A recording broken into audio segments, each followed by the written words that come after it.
Hello and welcome back to Web Design for Small Business. In this video, part 17, registration page, we're going to go ahead and create the registration page for our website from where we left off in the previous video. So having our register open, we're going to delete this H4 line, and in our panel body, we're going to actually start creating our form inputs. But to save time, we're going to open up our index.php and go down to where our login is at the bottom, the login modal, and we're going to copy the form. So everything within the form from form to form. So starting at the form, ending at the form. All of that, Control C for copy, go into register, Control V for paste, and now we're going to have to reline this up. But the first thing I want to do before we do anything else is where it says modal footer here, we're going to change that to panel, from modal to panel. So now it goes panel body, which gets closed off here, new div created for the panel footer, which goes there. And then we're going to change this from login.php to resources/reg.php, and now we're going to go through and reline this all up. Now if when you had copied it, it lined it up appropriately, that is great. If it did not, then just follow along, do as I do.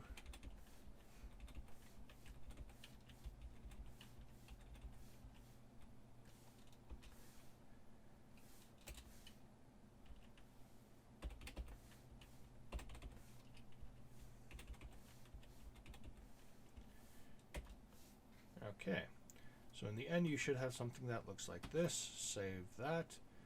Now we're not going to bother changing any of this right now. We just want to quickly go through, refresh it to see what it looks like. Perfect. So we have create an account, cancel, submit. Note that these guys are on the left side, whereas on our login form they were automatically on the right side.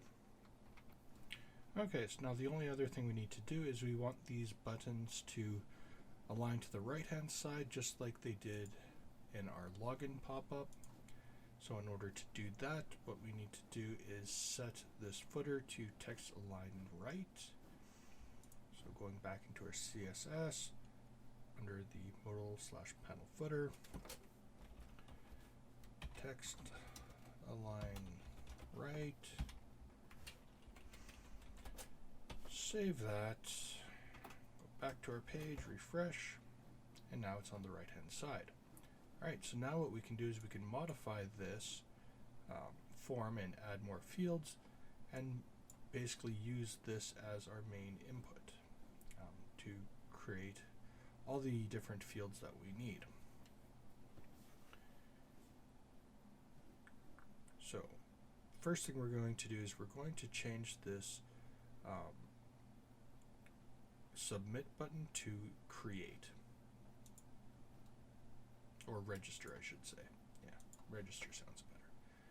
I mean, you can call it whatever you want, but make sure that we're on the register.php and not the index. I've made that mistake once already. I don't want to be editing stuff in our login box. Okay. Fresh. Now that says register.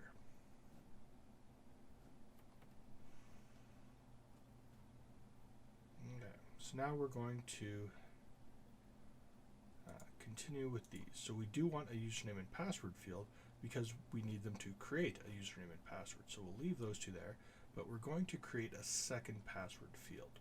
However, we're going to create it within this one password. So we're basically just going to add another line between these two that basically just copies this so that there's two password fields so that they have to retype the password. Doing that just ensures that because they can't see what they're typing, they will actually be able to edit it, or basically confirm that what they typed in is what they want by making them type it in twice in case they had a typo in one of them. Because it's pretty infuriating when you're trying to type in your password and when you've registered, you mistyped it. So we're adding a second one there. We're going to change the ID and names. So from login name, we're going to change that to username, and this will be username. The password will be password 1 and password 2. And the IDs and the names are going to be the same.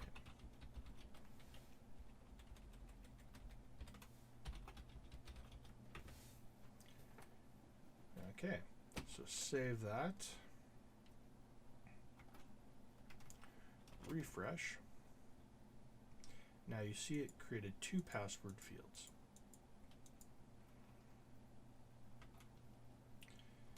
We're going to change what the placeholder is though, so that it has a little bit more information.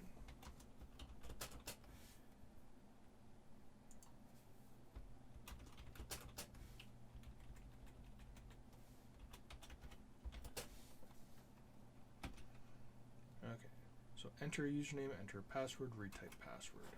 Refresh that. Now it states those. Okay, so the next line, we're going to copy from the div with the form group to the end div for our username. I'm going to select that and copy that. And we're going to paste that under the password.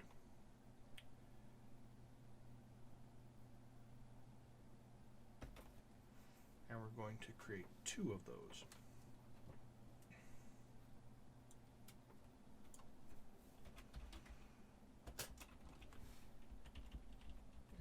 Going to be first name and last name. And the ID will be F name and L name.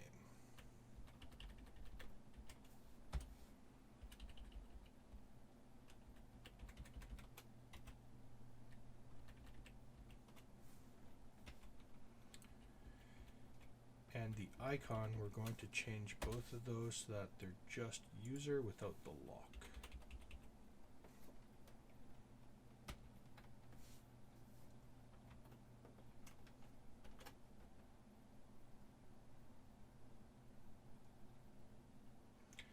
Now, if you wanted, you could actually combine these 2 into one, where it had first name in the top field and last name in the second field, using just the one, and then you could call this name.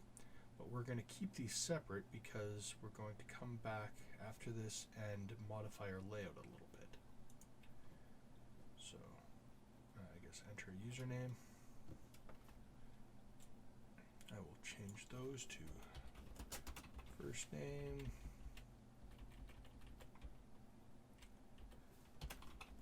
last name. Okay, now I'm going to add 2 more fields, and these are going to be phone,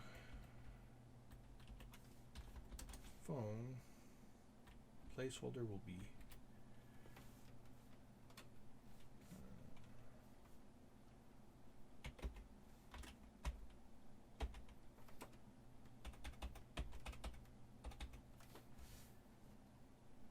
so for North American numbers, you have that 1 preceding for long distance calls.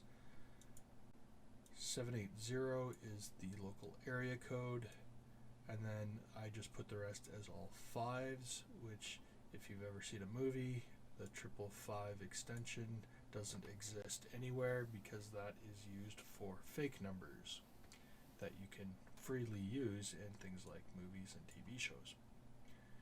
And then I just continue that out. If you want, you could put your business phone number there. However, this is open, so it can be scanned by bots. So I don't like to leave any real numbers out in the open where people can get them and use them maliciously. I don't like to get more spam than I already have. And we're going to change this to phone number. This one is going to be email address.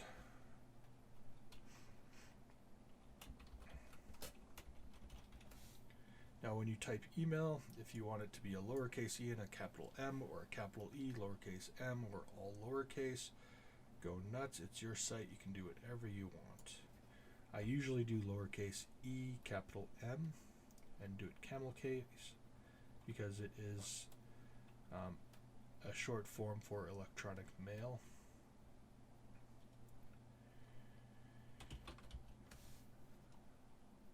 But it really doesn't matter.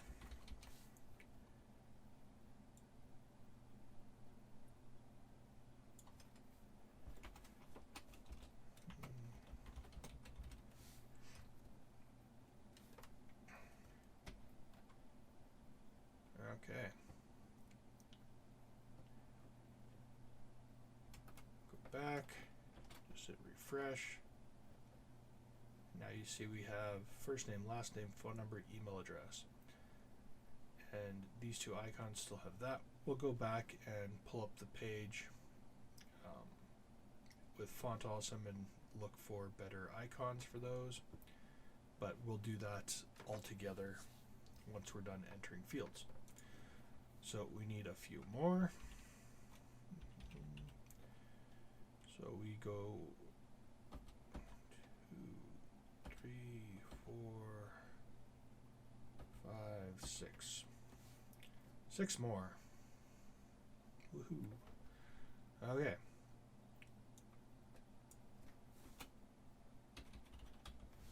Address.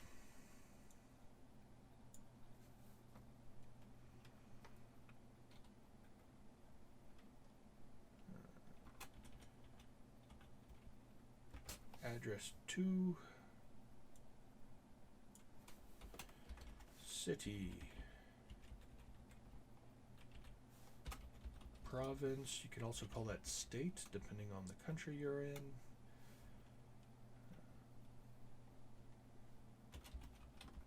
Postal code, or it might be zip code, again, depending on the country that you're in. And country. Okay, and we're going to go through and label each of these IDs and names.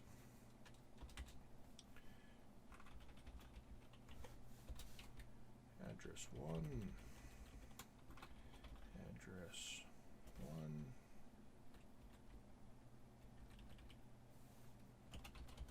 mailing address,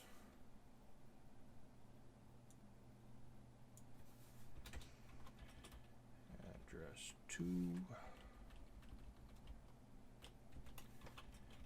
address 2,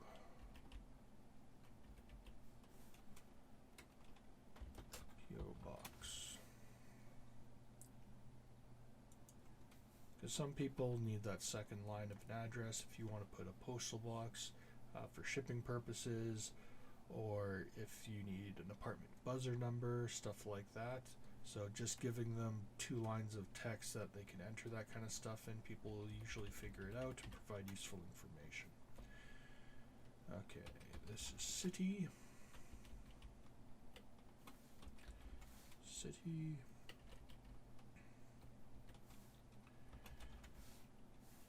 City.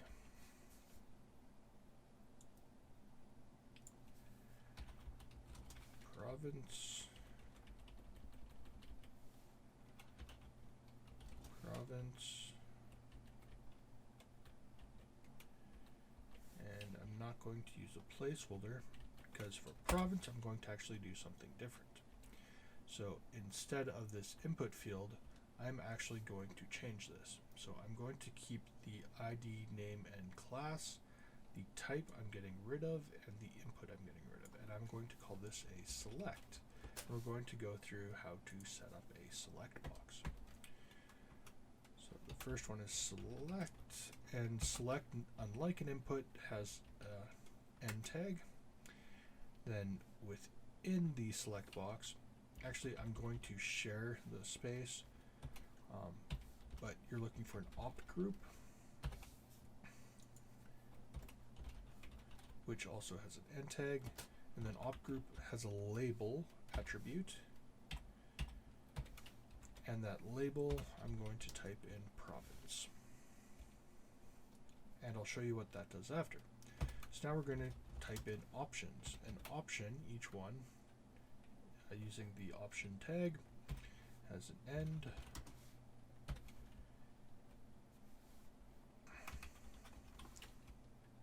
and I'm going to type in the names of each of the provinces.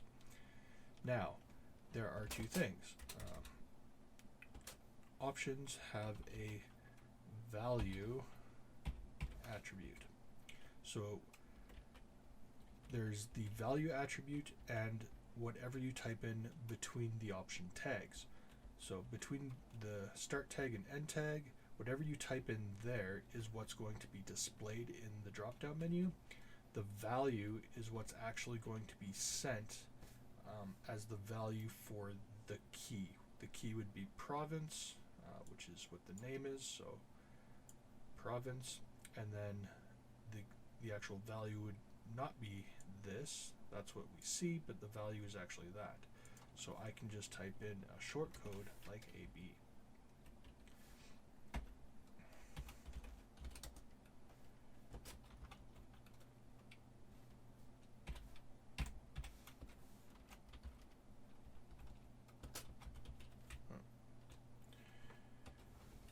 See.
And I'm going to cheat here because I'm lazy, and I've already entered these multiple times for multiple different sites.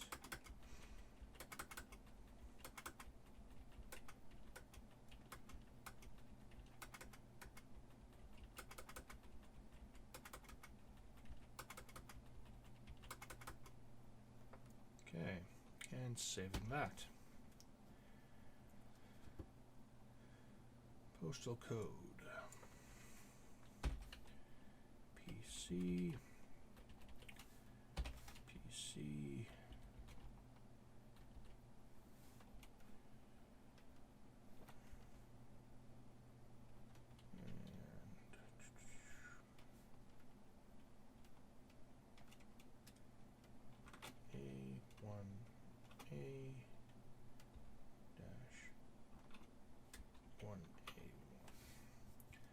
And I like to do that instead of just typing postal code in there again so that they know what format I'm looking for. However, we will put in code so that no matter how they enter it, we will be able to figure it out. Okay, so save that again, and country.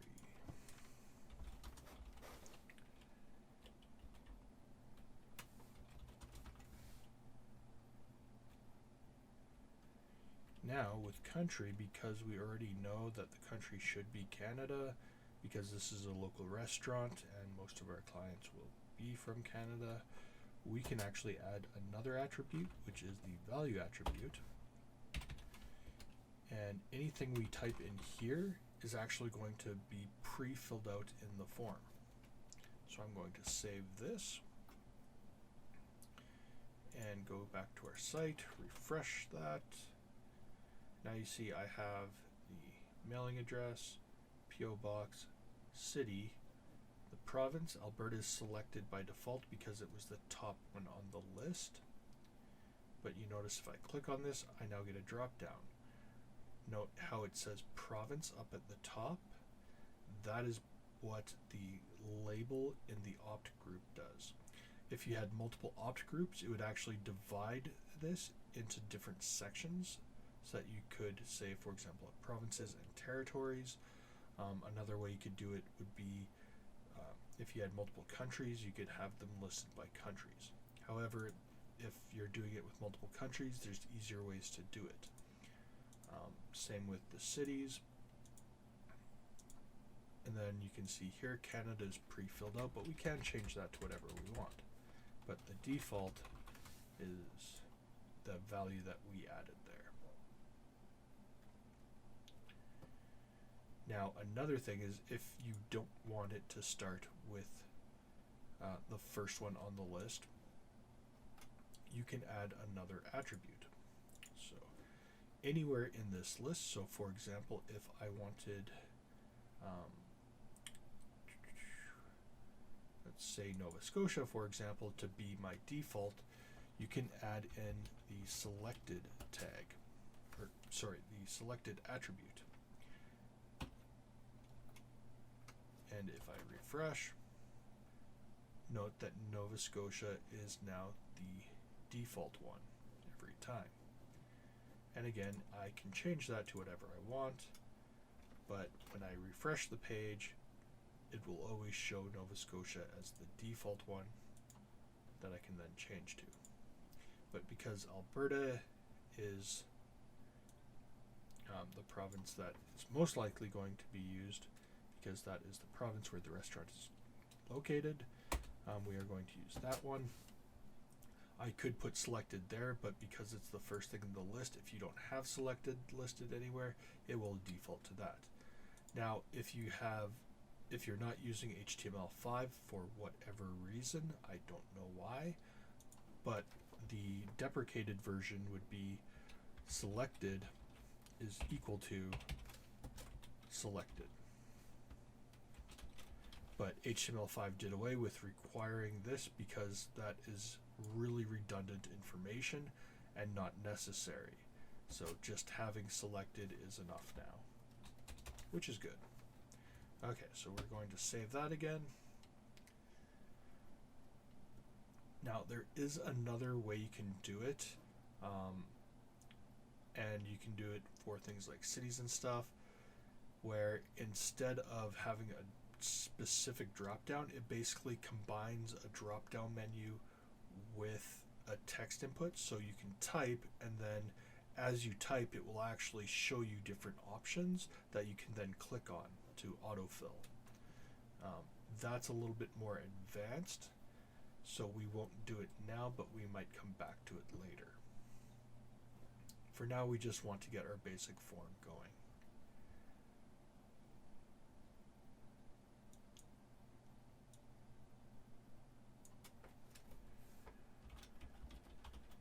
And I'm just going to change the name of that to register. Now, the reason why you have this on your submit form is I can actually call this in the post. So on our page that's receiving this information, I can request register as a post value and check that it has a value of 1, and then if it doesn't, reject it, which would basically mean if it didn't come from this page, reject it. However, that can still be faked, so whether you include that or not is entirely up to you, but you technically don't need this name or value. I haven't used it yet, but we might get there when we start tightening things up a little bit. But for now, I just want us to have the basic information that we need. Okay, so our form for the most part is now done. So we are going to now create this page. So in our resources, we're going to create a new PHP file and call it reg.php.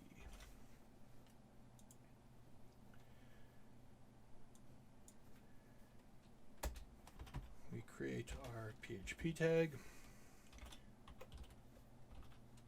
require our core file,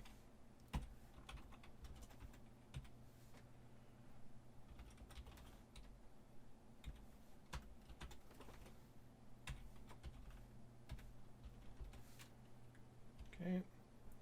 Now above that, we're going to create a validation.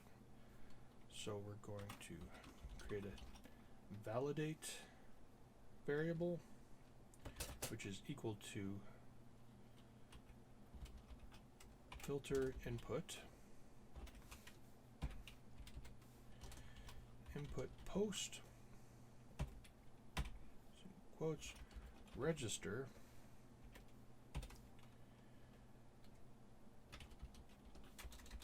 filter validate Boolean.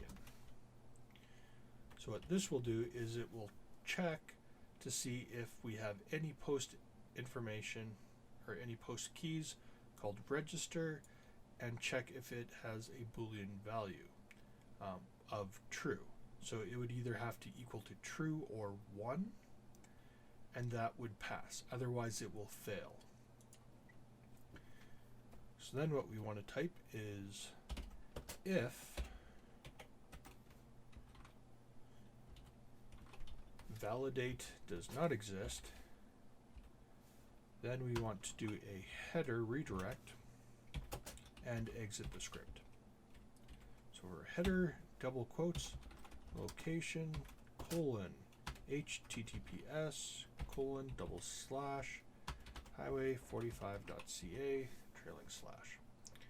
Okay, and save that. Then underneath our require, we're just going to do a quick echo test success to make sure that our code works. So save that and then go to our page and hit register, and you should see something that says test success now. So now if we go back to our register, we hit refresh, and we just go up in here and type in resources / reg.php manually, and we hit enter. It will just redirect us back to the main page because we didn't go through the form. We were trying to access it directly. And that's what we want to do, is prevent people from trying to directly access the site. Okay. So now we can get rid of that echo line, and we can start adding our information. Okay. So I'm just adding a comment line, get post data.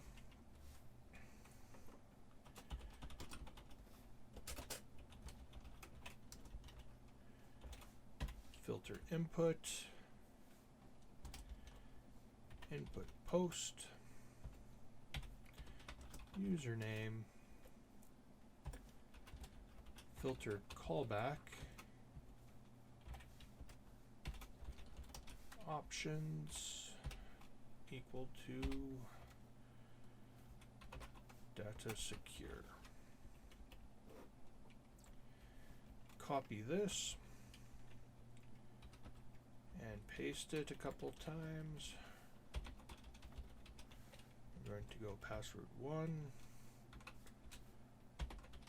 password 2,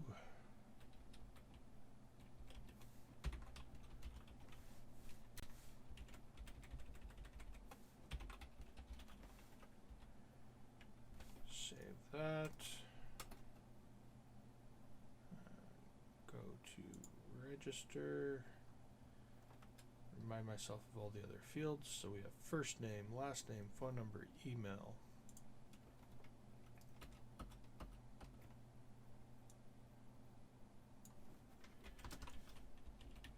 F name, L name, phone, email.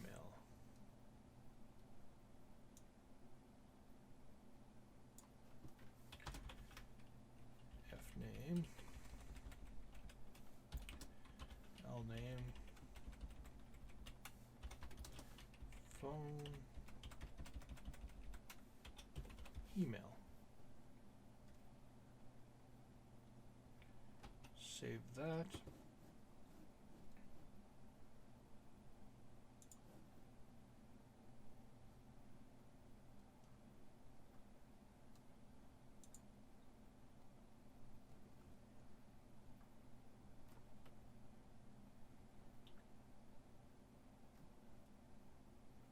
Now, for our email address, we are going to change the filter. So instead of using our custom-made filter, we're going to use one of the pre-made ones, filter validate email, because they already have one that checks to make sure it's an email address. So we are going to use that one because it is more custom tailored to the email address, so it'll make sure it has an @ symbol in it and a dot in it, and that it has a proper suffix, I believe. I'm not entirely sure what it all checks for, but it does really help to figure out if it's a proper email address or not. So that's one of the things we're going to keep in there. Okay.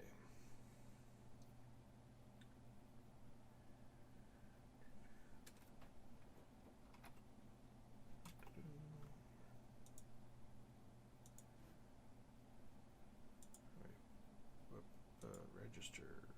Where are we? Okay. So we have the phone, the email. We need 2 addresses, city, province, and the rest. Okay. Go back in here.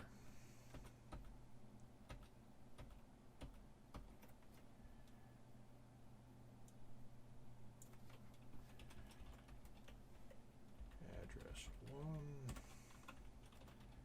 Address 2. City, province, postal code,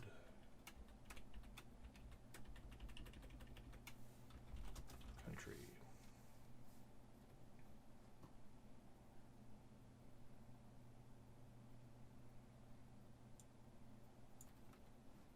Double check that I called address 1 and address 2 exactly that, which I did. Okay.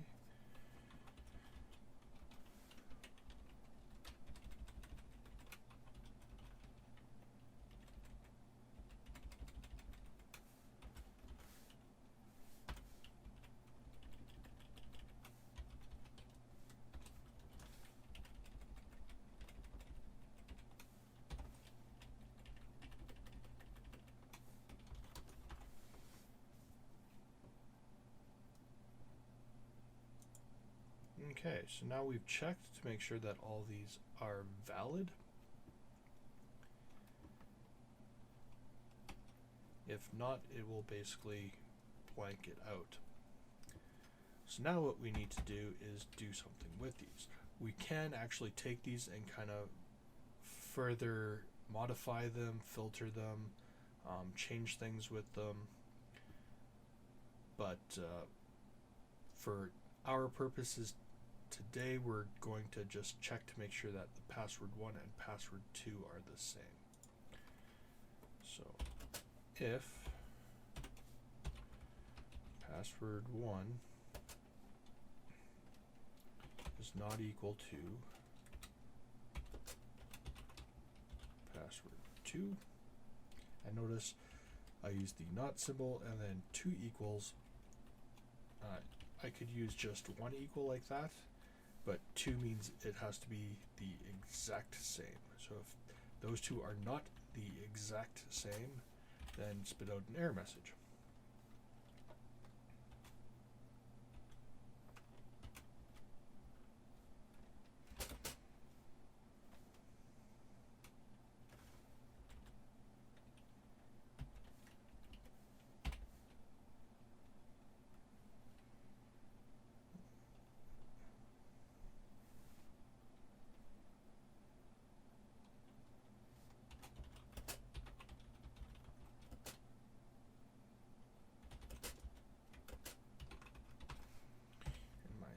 why, forgot to go in there. Our passwords did not match.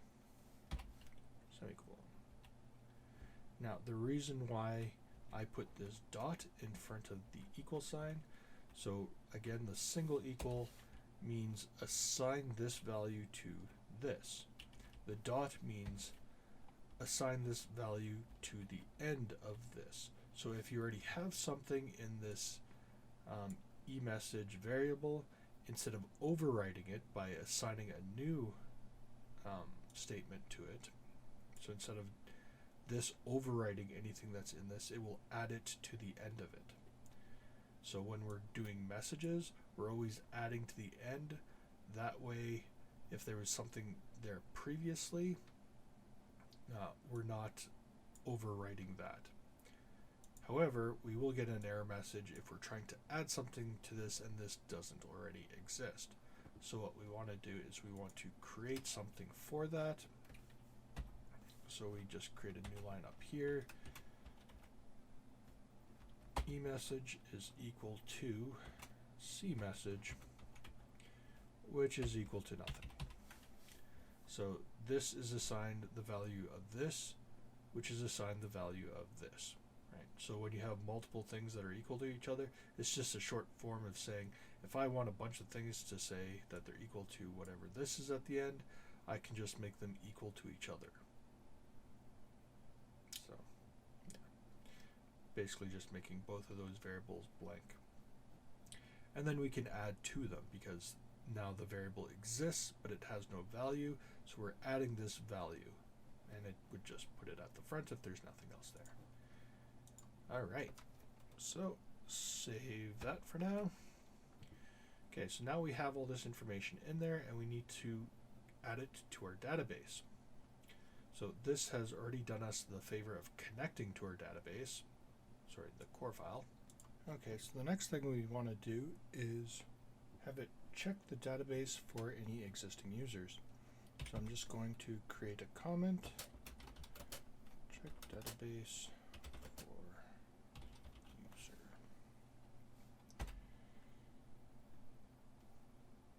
And now we need to quote back the line that we had created in our core file. If you don't remember, I'll just copy and paste it so you remember what it looked like. So this line here where we connected using the information that we had stored in the connect file. So this is the variable that we're looking for. So we want to use that guy.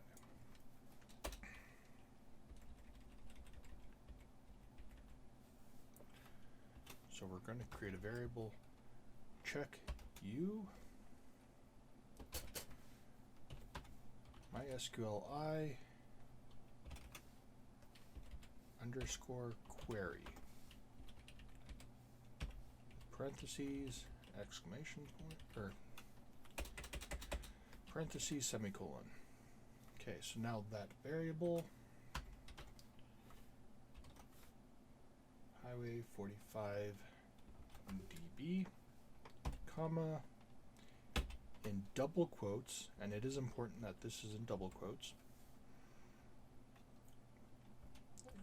select all in caps, space, asterisk, space, which is a wildcard for all, so select all essentially, from, and then you have to remember what the line in your, or what the table name is in your database. We called it customers. Select all from customers where username is equal to single quotes,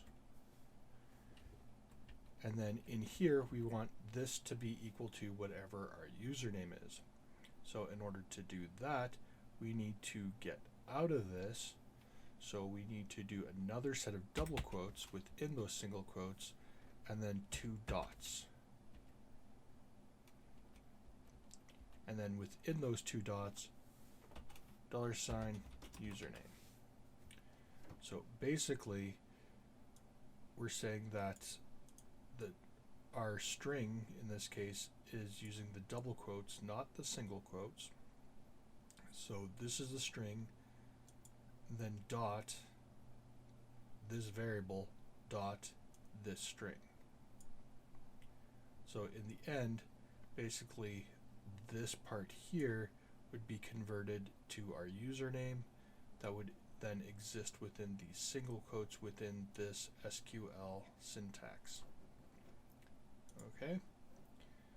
So what this line does is it selects all from the customers table where the username is equal to username, and it will select any rows that match that. Hopefully that is only one. So then the next line is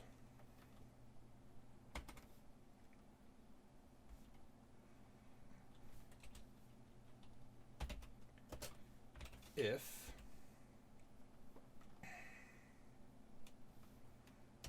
MySQL underscore num underscore rows parentheses, and in the parentheses check u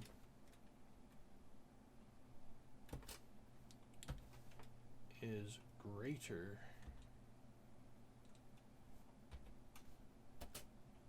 than 0. So if there's any at all, then we want to output the error message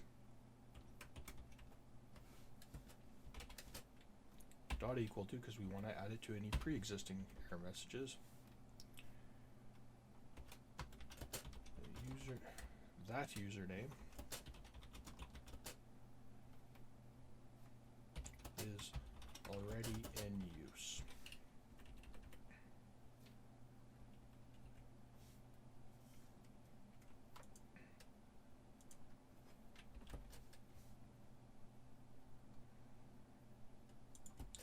I'm just adding a space after the dot because it will add it together, so we don't want our periods to not have spaces after them. Okay, so save that.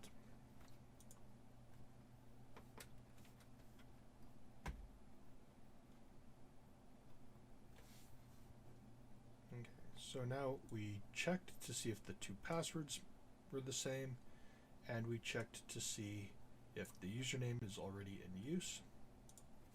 My Y stuck again. So once we've checked those two things, I can even put that here. Check for password match. Okay. Now we can check for error messages at all. Check for errors. So if eMessage exists, now remember, when we created it here, it exists, but it exists as a null value. So this will still return false. So if there's something within our eMessage, then we want to set a cookie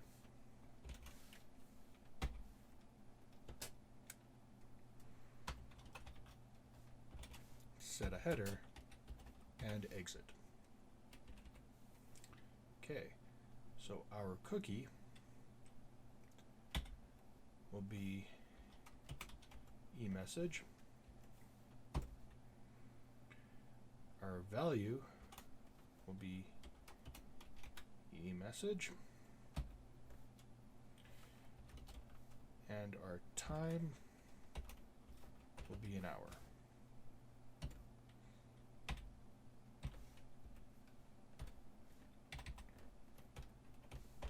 And then the rest is always like that, comma,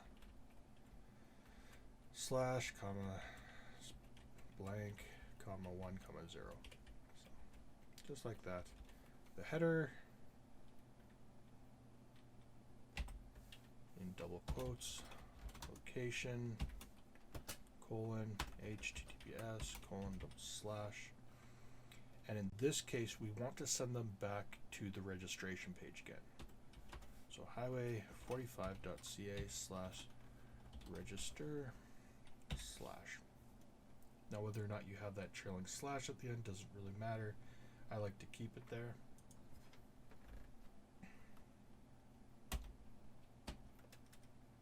Okay.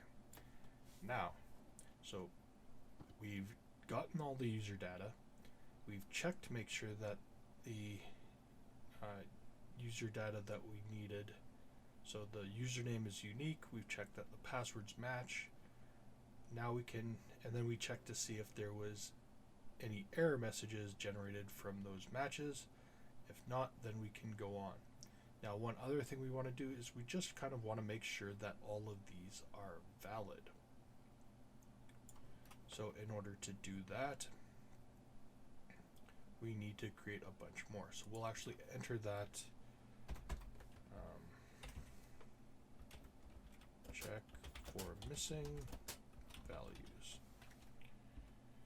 And we're just going to do this for each one. So for the password, because the two passwords have to match, we already checked that. We only have to check to make sure one of them actually exists.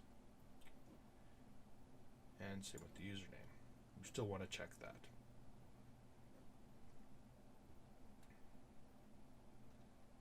Actually, we should check the username before we check this. And we'll check for that here. Okay.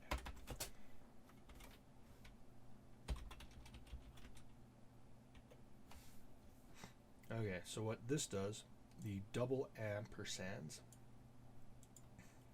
means and in just basic logic.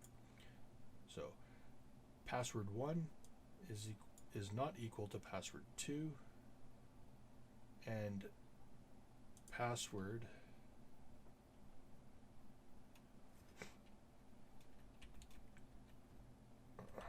I guess we want that to say something different, so we won't put that there, sorry. We will put it above here though. If password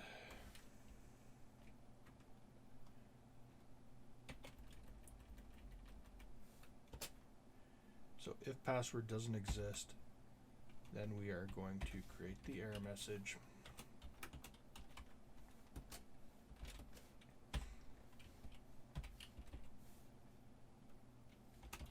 You must enter a password. Because we want the error messages to be unique so that people know what they did wrong, so that they can actually fix that accordingly.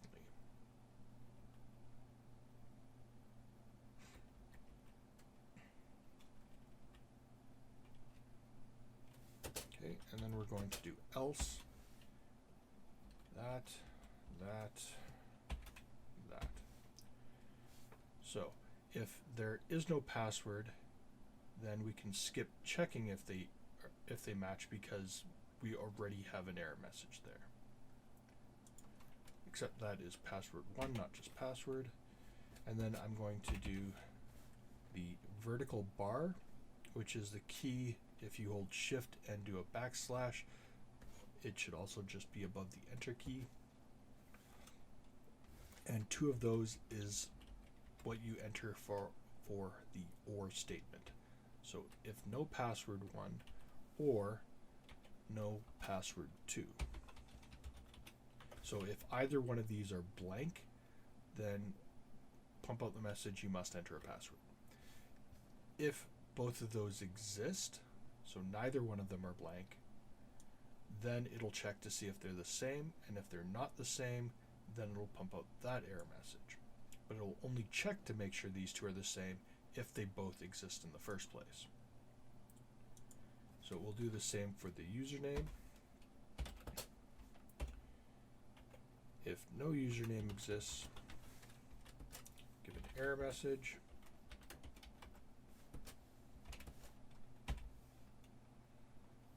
You must enter a username.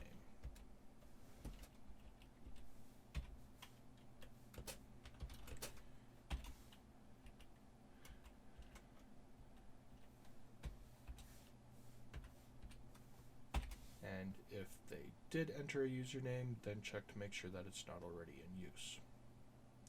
Just going to add a space there. Okay, so that checked our username and password. Now we're going to check the rest of them. So basically kind of the same logic as that. If does not exist, fname,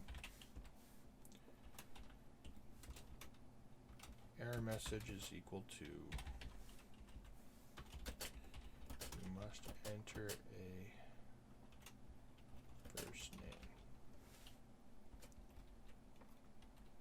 But this time we don't need to add anything else.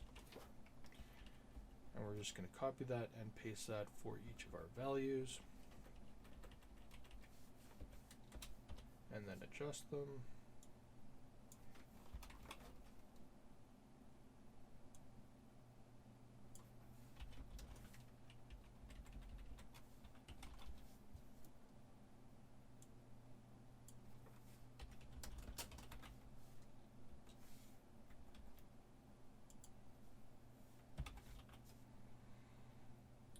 Now, if you want to be grammatically correct, these probably should have capital letters.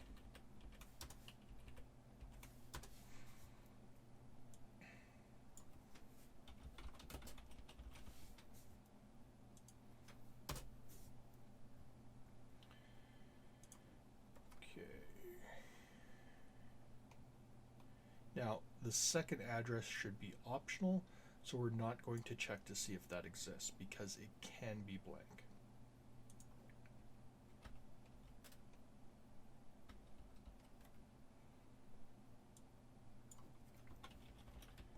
Address 1, city, province, postal code, country.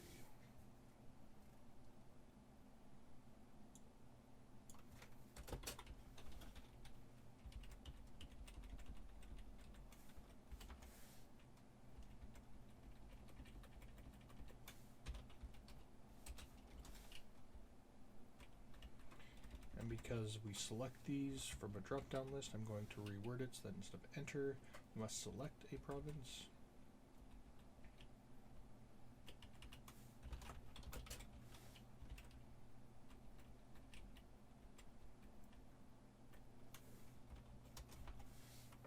All right, so save those.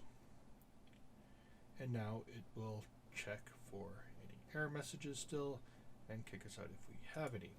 Now, if we don't have any error messages, then we're going to want to create a new user. And if you're wondering why we're typing in MySQL I, specifically that I at the end, when we're doing these things, MySQL I is an extension that was created to work within PHP to interface with MySQL. And it basically just, so you can think of it as MySQL interface, but it's basically just an easier way of working with it than the, I guess, longer road. So they're just kind of shorter commands.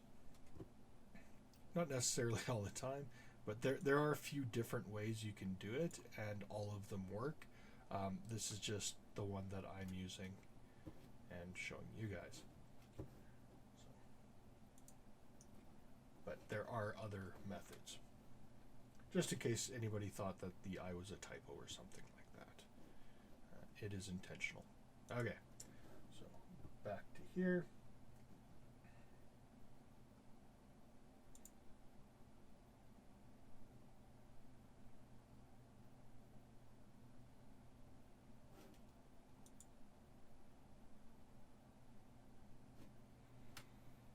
Okay, so we create a new variable.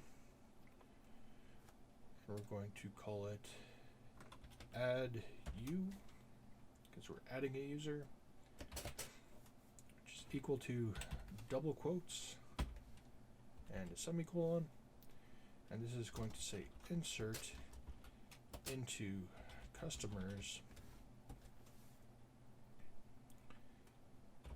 parentheses, space, values, space, parentheses. So within these two sets of parentheses, we will have all of the keys in the first one and all of the values for those keys in the second one, if that makes sense. So the keys need to be formatted exactly as they are in our database. So if you don't remember what they were in the database, then we need to open that back up.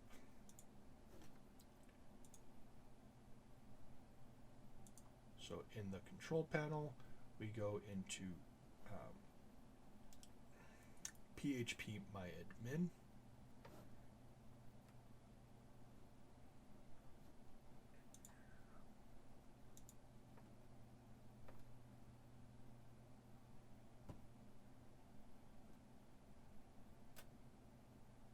And I'm just going to do this in another window.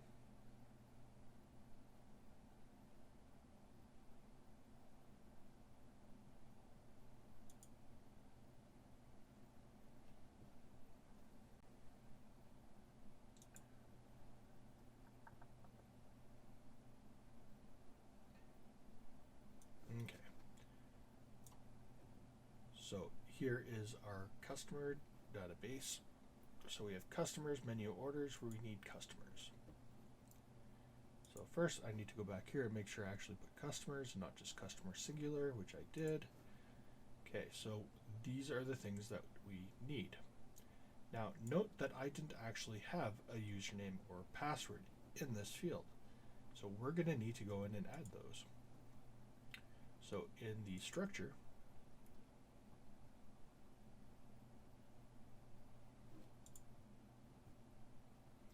we are going to go in and add a username and password. So here, after PC, we're going to go after ID, and we are going to create two columns.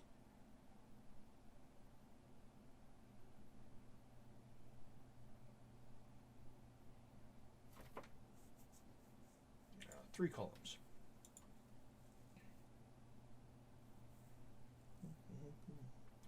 Okay, so the first one is going to be username, and the second one is going to be password.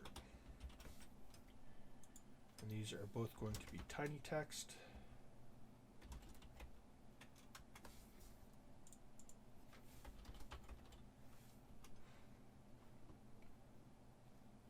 And I should be able to leave everything else blank. I forgot to write in the third one because I was getting ahead of myself, but that's all right. Because I wanted that last one at the very bottom anyway. So okay, so we added the two fields, username and password, up at the top. Notice that it automatically put them as UTF-8, which is what we want. And we're just going to go and add one more after PC at the end.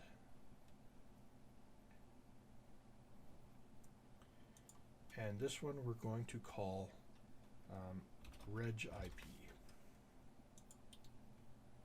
And this is going to be a tiny text as well.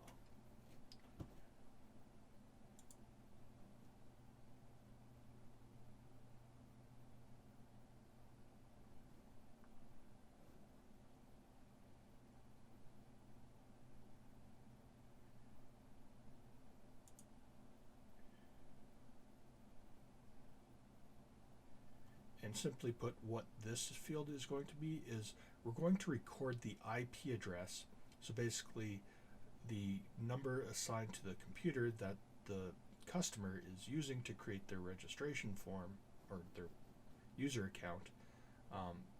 And we're going to basically store that number here.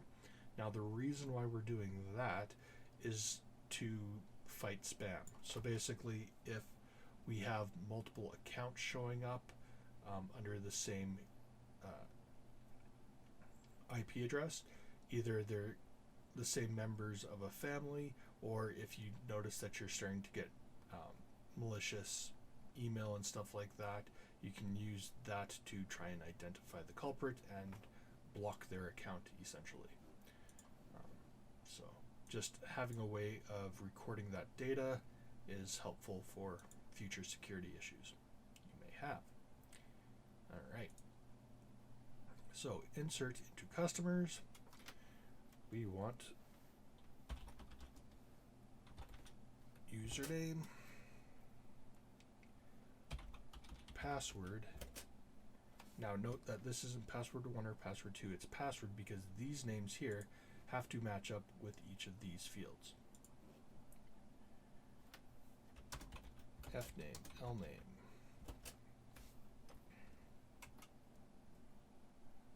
phone, email,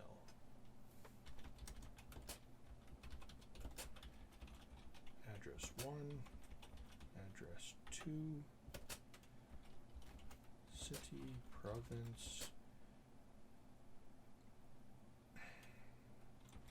country, PC, and reg IP.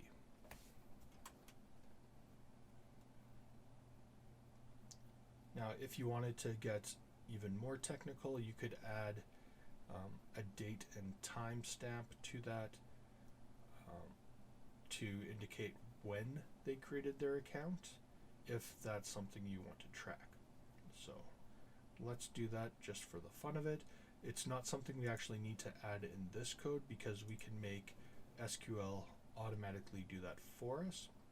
So we're just going to add one more column after the reg IP.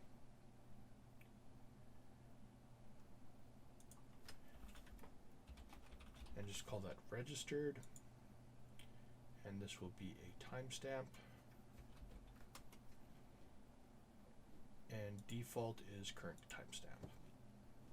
And because we have this default set as current timestamp, it will automatically be created, and we don't have to actually worry about figuring out what time it is and putting that in ourselves.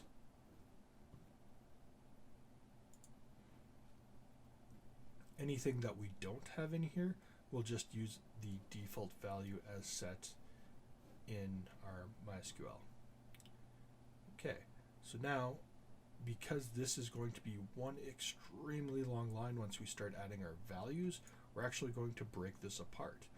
Now, we don't want to have any white space, so if you remember before when we were creating our register page, the trouble that we had trying to get it to do this, that is where this comes in handy.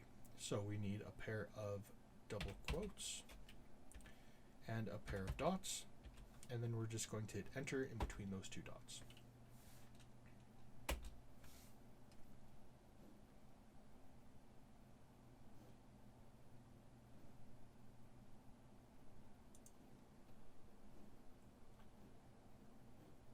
And sorry, this dot here we can delete.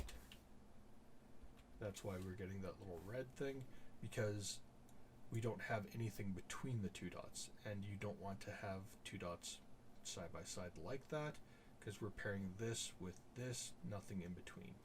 So sorry, just one dot there. All right, back to it, values. So now the values are going to be separated again by commas. The space here is simply white space. You don't necessarily need it, but I like it to just make it easier to read. My Y was sticking again there. Typos are one of the biggest causes of any errors you can ever possibly imagine.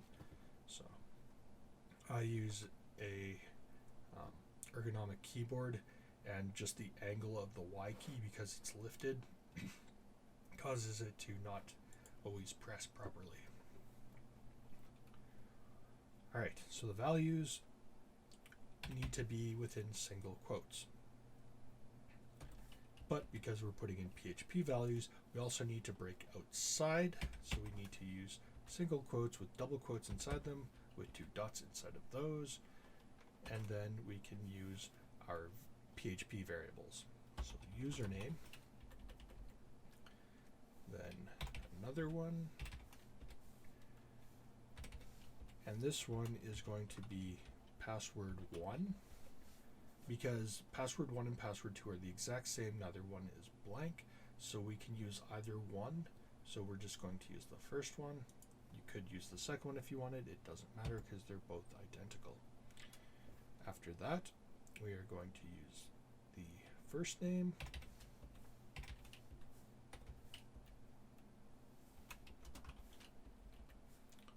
Then the last name.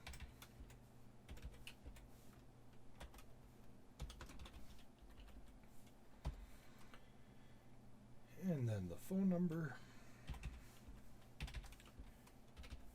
And you can see how super fun programming is. Not at all boring, and just a lot of typing.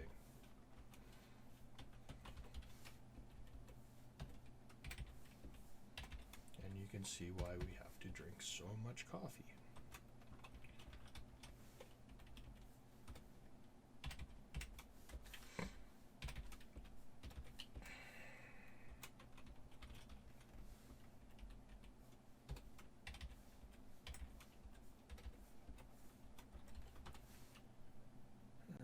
Address 1, address 2, city.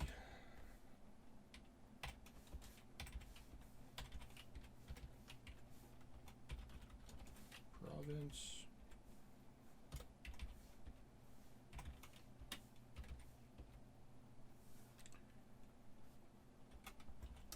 Country.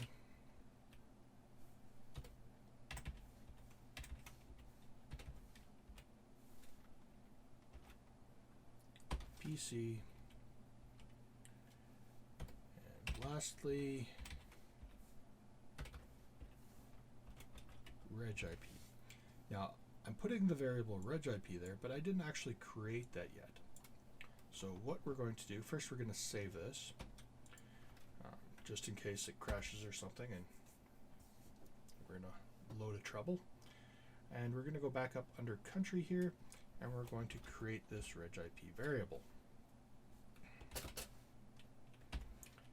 Okay, so this is going to be another filter input.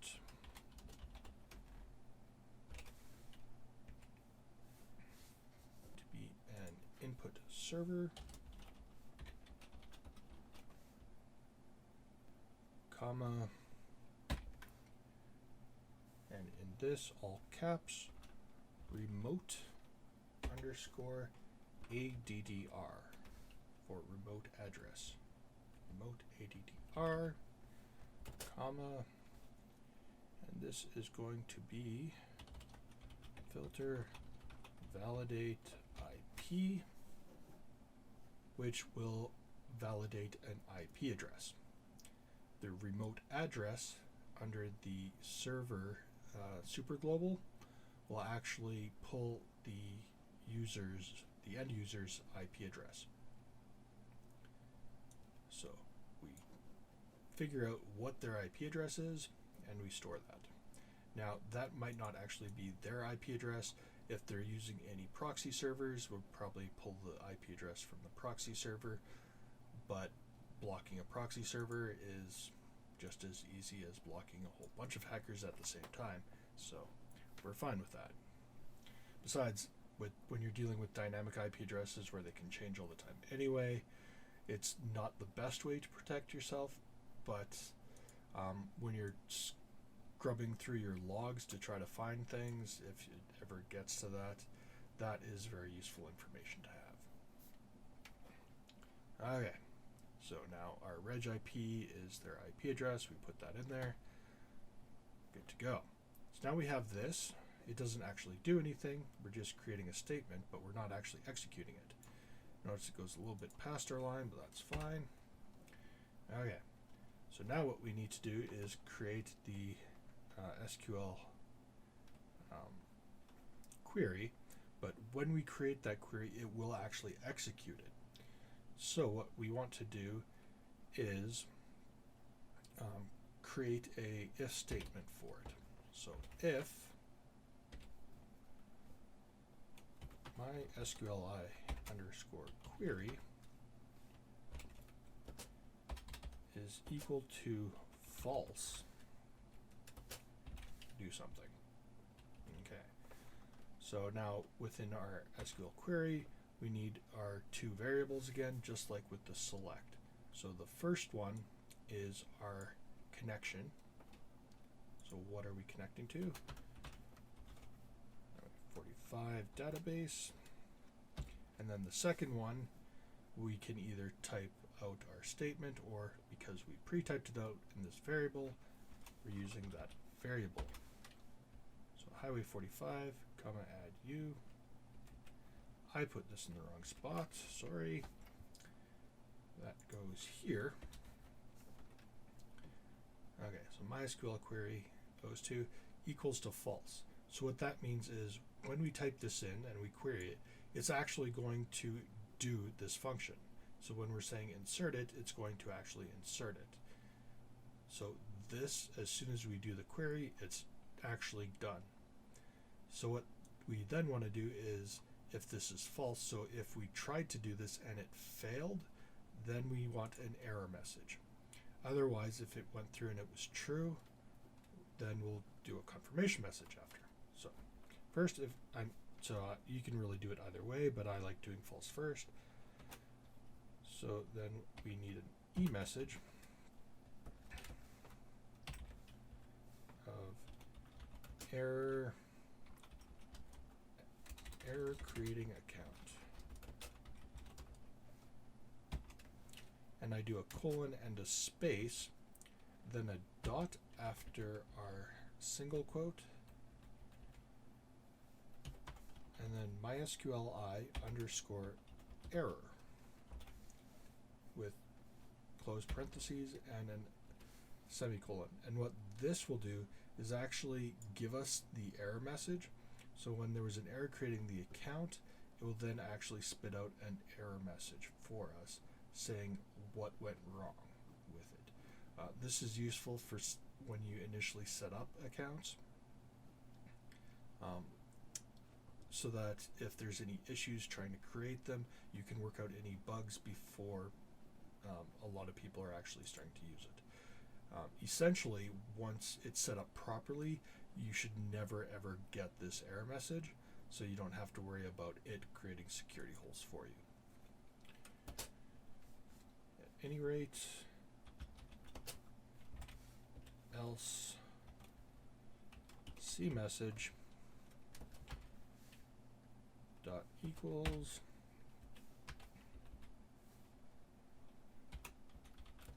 user, your account was created successfully.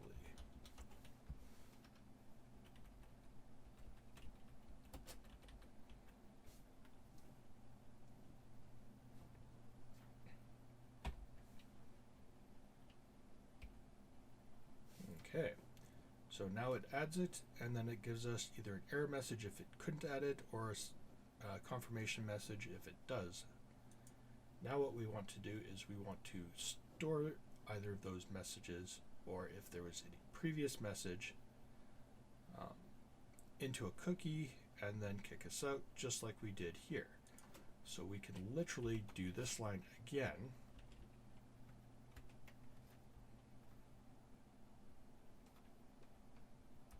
and put it in twice, and change this second one to an else. So if eMessage is set, then set the cookie and kick us out.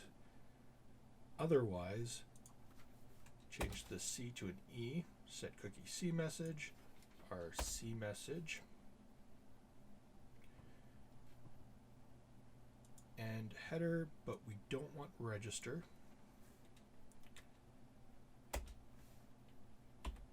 We just want to spit them back out onto the main page.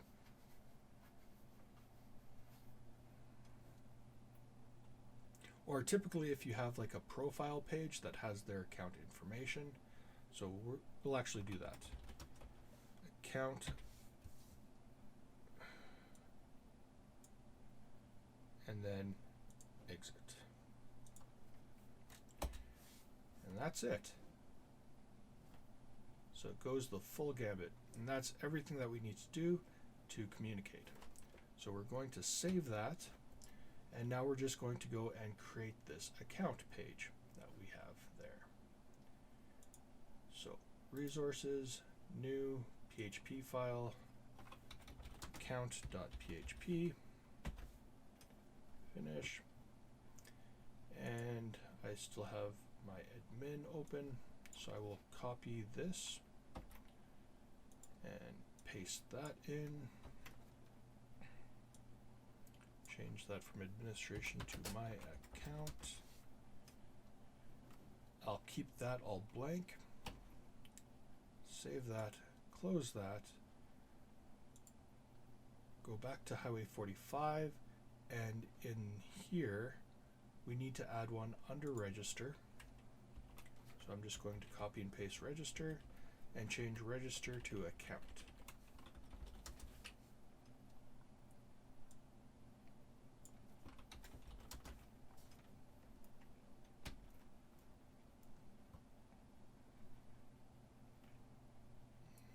Okay. Perfect. Now we're going to go through and test that. So going back to our resource page, go back. So if it brings you back to your main page, just refresh, go to create account, and fill this out for yourself. So anything that you want.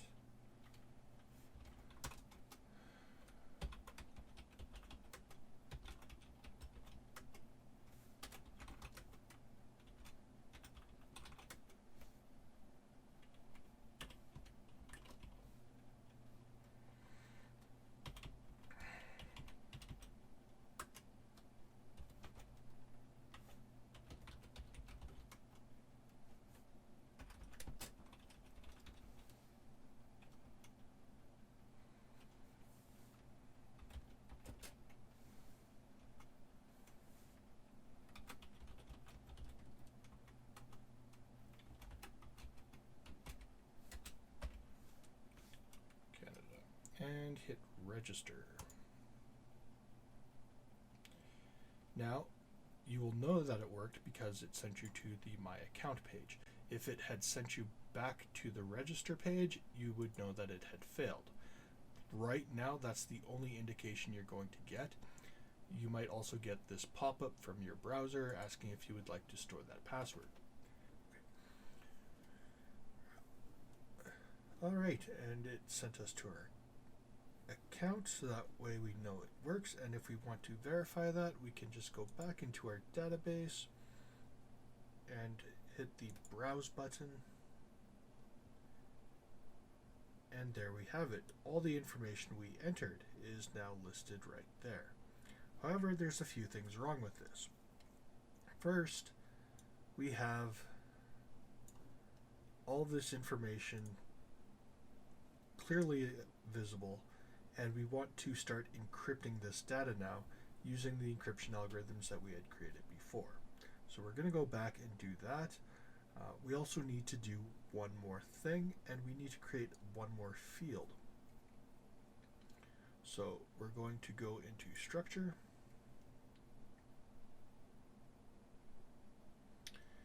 and we're going to create one more field at the end.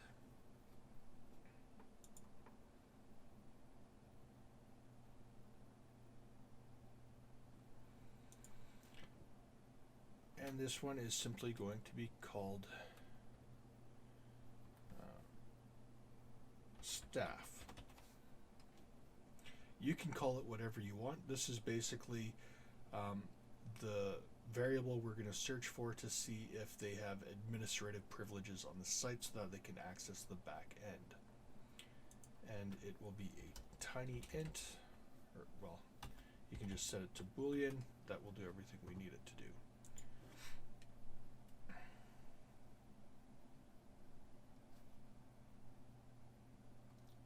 Okay. Going back to browse. Oh.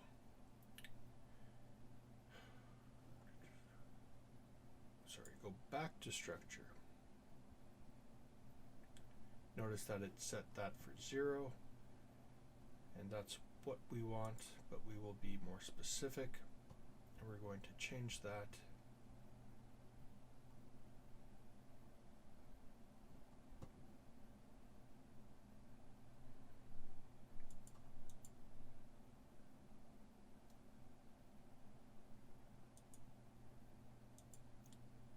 default as defined, and then it gives us a space here because we're using the length for that one. So our default is going to be 0. And save.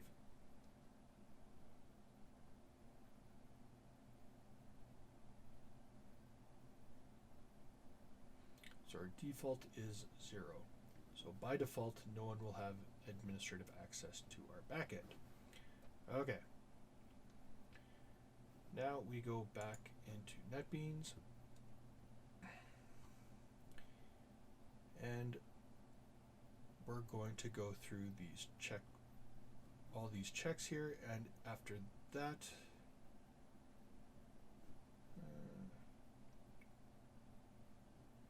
actually we can skip all that and just do it straight into here. So our usernames, we are going to go and create data encode 2 and put our username in parentheses. Password 1 is going to be data encode 1 with parentheses.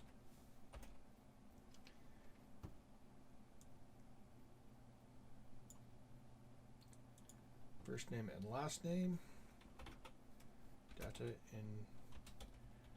encode 2.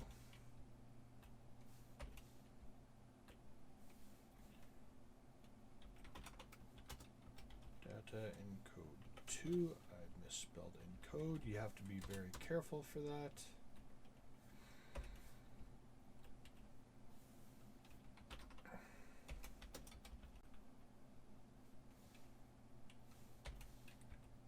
Oh man, I'm just mistyping everything. Okay. Data encode 2.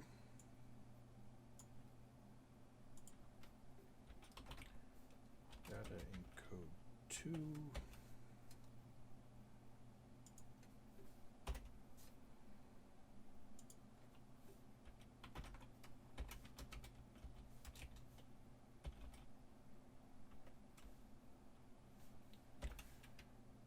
Oh yeah.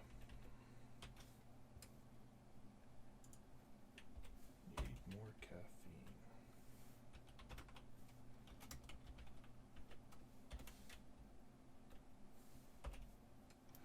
So they will all be data encode 2 except for the password, which is data encode 1.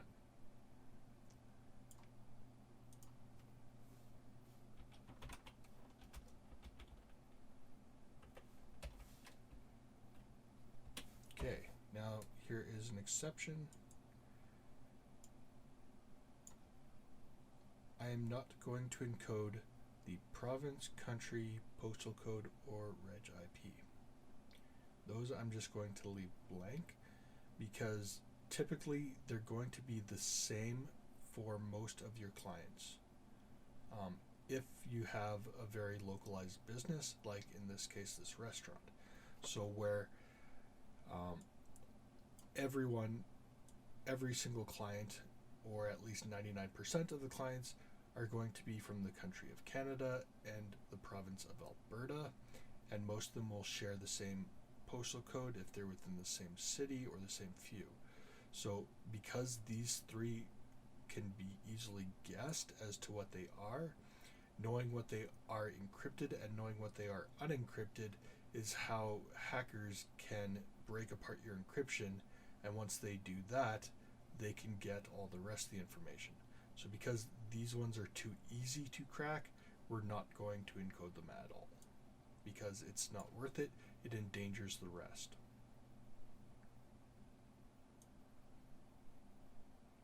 So technically I probably shouldn't do the city either.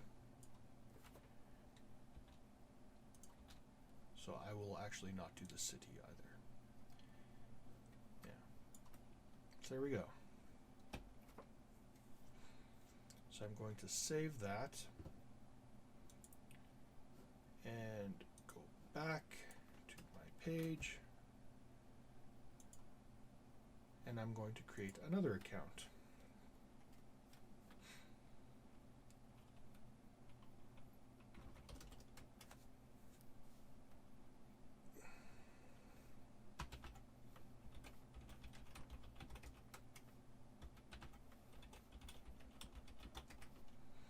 Now, I highly recommend against ever using usernames like admin or administration, anything like that, because that's one of the number one things that hackers will attempt to brute force for. So it makes you that much less secure if you're using that.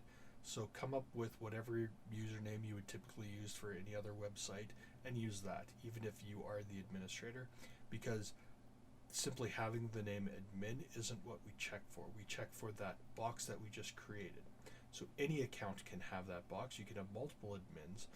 It's not tied to one account. So always don't use this account whatsoever. I'm going to create it just so that we can see it, but I will be changing that after. So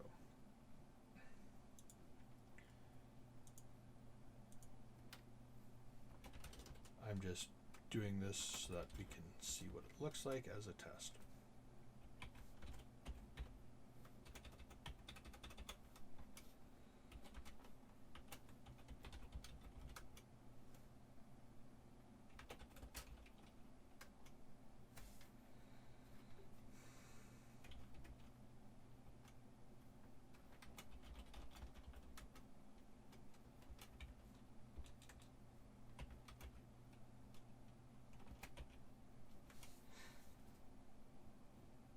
Okay, and hit register.